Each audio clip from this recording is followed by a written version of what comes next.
I'm Macy Eglund. Today we continue our year-long investigative series looking at what's behind a staggering number of deaths on Long Island's roads. Today the focus is on drivers with a suspended or revoked license or no license at all. I remember seeing her be put on the stretcher, and I asked one of the EMTs, I was like, tell me and be honest, is my sister going to die? And she looked at me and she didn't even know what to say. I said, it's okay, I already know. 14-year-old Angelica Nappi died after a car crash in 2008 in Medford. The driver of the car that hit her was convicted of reckless driving and had 7 license suspensions. DMV records show there are at least 50,000 drivers on Long Island who have a suspended or revoked license or no license. Coming up, the push to keep them off our roads. Only in Newsday, a federal judge has ordered Thomas Valva's mother to participate in mediation. Justina Valva is suing Suffolk County, claiming officials ignored warnings her son was being abused. Prosecutors say 8-year-old Thomas died of hypothermia after his father and his father's fiancée forced him to sleep in an unheated garage. Court records show if Valva does not participate in mediation, her claim could be dismissed. Hearings continue today after court-appointed psychological experts found a man with a history of mental illness is unfit to stand trial for the deadly stabbing of an FDNY paramedic from Long Island. Peter Zizopoulos is charged with killing Allison Russo in Queens 3 years ago. The Trump administration putting the brakes on a Stony Brook University grant. It canceled a $4.5 million Navy grant meant to study ocean conditions. Congressman Nick LaLota is urging the administration to reinstate the funding. 51 positions, including teachers and librarians, could be cut in the South Country School District in order to plug a $3 million budget hole. Voters will weigh in on that school budget May 20th. Final preparations are underway for Race Day. This weekend is the 2025 Jovia Financial Credit Union Long Island Marathon. Festivities kick off on Friday at Eisenhower Park. Let's talk about your forecast. Another nice day ahead. We'll check that marathon weather in just a minute. But today, great, beautiful outside right now. This is the sunrise in Main Beach in East Hampton. Gorgeous. It will be sunny, bit windy today. Highs across the island in the 60s and 70s. Tomorrow a little bit cooler, temps only in the 60s for your Thursday. Tomorrow night we do have a chance for rain. Let's take a look at that futurecast. The rain continues through Friday. Taking a look at your 7-day forecast, marathon weekend right now looking a little wet. So if you're running, be sure you're preparing for that. More chances of rain to start next work week as well.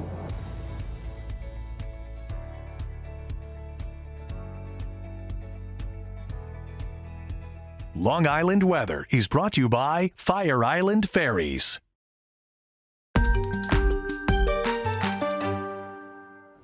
Our year-long dangerous roads investigation continues today. We're focused on the impact drivers with suspended licenses or no licenses are having on the island. Sherry Einhorn takes a look at what's being done.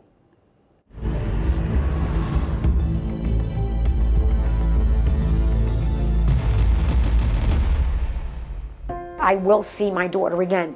And that's what gets me up in the morning, to go to work, to carry on. And I wait for that day. I remember seeing her be put on the stretcher, and I asked one of the EMTs, I was like, tell me and be honest, is my sister going to die? And she looked at me and she didn't even know what to say. I said, it's okay, I already know. One Long Island family torn apart by a devastating crash in Medford in 2008. I remember approaching that intersection, and out of the corner of my eye, that last second, I saw a black vehicle in my peripheral, but it was so quick. All I had time to do was gasp, and it was... 14-year-old Angelica Nappi died a few days later, and several others were injured. And then there was the impact, and I had the chills talking about it. The driver of the car that crashed into the teens, Stephen Catalano, was convicted of reckless driving. He also had 7 license suspensions. According to records from the State Department of Motor Vehicles, there are at least 50,000 drivers on Long Island who have a suspended or revoked license or no license. It's a gamble. When you get in that car, you are taking your life in your own hands. According to a traffic safety researcher who spoke with Newsday, unlicensed drivers are 4 times more likely to cause a fatal crash. Losing one life on the roadways is one life too many, and every time I see it happen, it breaks my heart. Joshua Pena, who was convicted in the accident that killed his half-brother Xavier, had no license, according to DMV records. He's my only child, and now I have to visit him in the cemetery. This is just unfair. Carrie Bedrick, the mother who drove the wrong way on Sunrise Highway last year, causing a crash that killed her 9-year-old son Eli, had 56 license suspensions. It's sickening to me to hear that many suspensions that people have. So how do people end up with so many suspensions? We asked traffic and criminal defense attorney Daniel Friedman.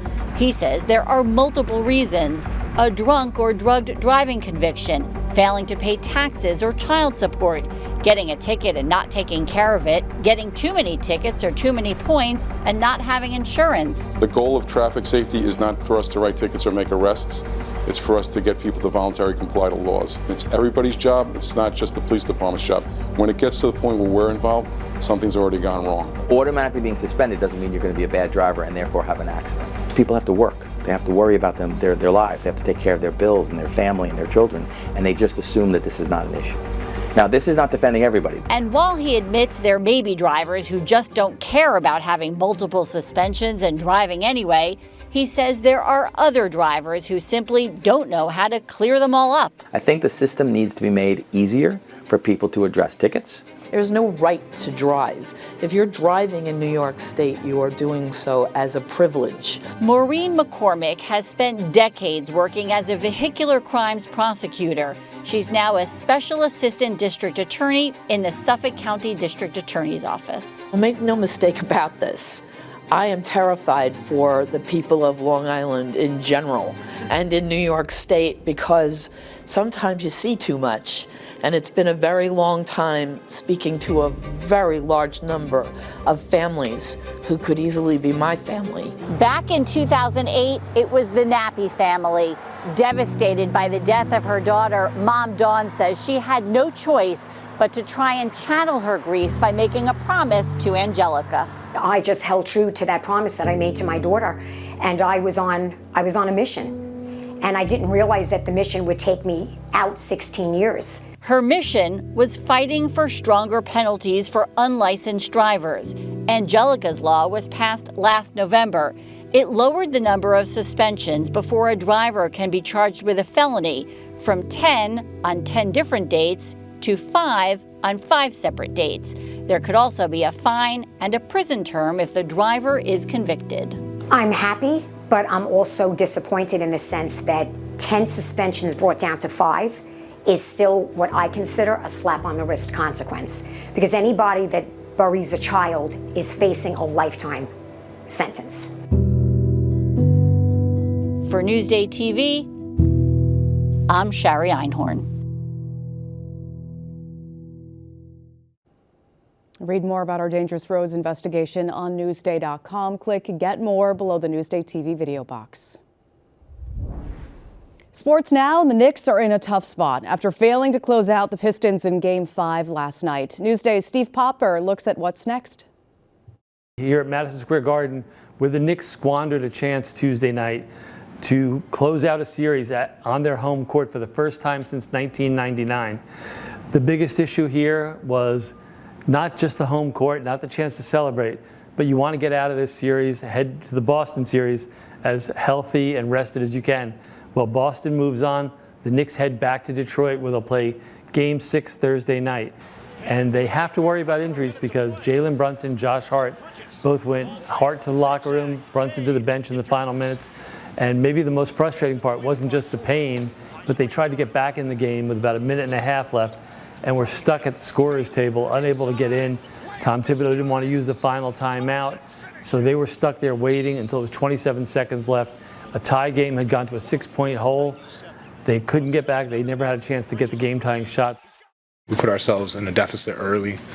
All series we've been fighting back, and you know, I'm not sure right now. I know I got to watch the tape, but I think, you know, for us, we just got to do a better job of executing at a higher level, stay disciplined with the ball, prize the basketball a little better. They lose 106-103, and now basically they're fighting for their lives in Detroit, where it's going to be crazy here on Thursday night, hoping to avoid a Game 7 back at Madison Square Garden. This is Steve Popper for NewsdayTV. We'll see. You can read more about the Knicks on Newsday.com. Click Get More below the NewsdayTV video box.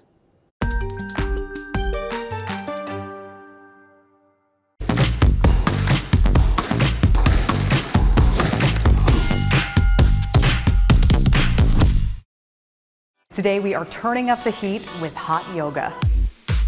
Here at Just Breathe in Sayville, you'll learn the art of yoga. In this case, hot yoga, in a studio hovering around 105 degrees. The heat really promotes people to decompress and open up their bodies quicker.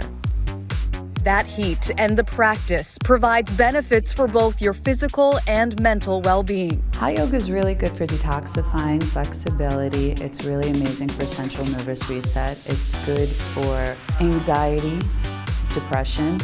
Along with the full body workout improving your overall fitness, they say hot yoga also helps heal and is great for people of all abilities in every stage of life. We have the whole range. We have people that are rehabbing knee replacements, shoulder replacements, people that have endocrine issues going on. We have people who, right now we have an 8-month pregnant woman who's been practicing on a daily basis.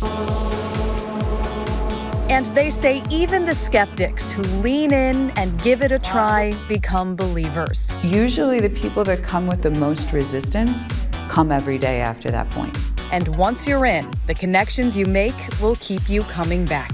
The yoga is the yoga. We all do it. We all love it. But it's the people that it attracts and the force of humanity that is around us here is unbelievable.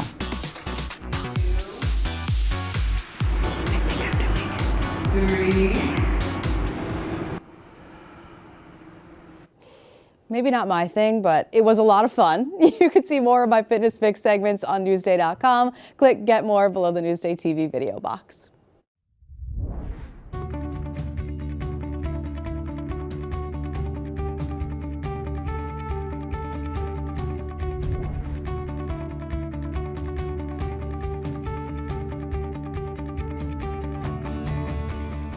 It's now easier than ever to watch Newsday TV on your TV, not just your phone and computer. We are officially streaming on Local Now. You can also find us on YouTube and all of the other streaming services that you see here. I'm Macy Egland. Thanks for watching. Hope you have a great day.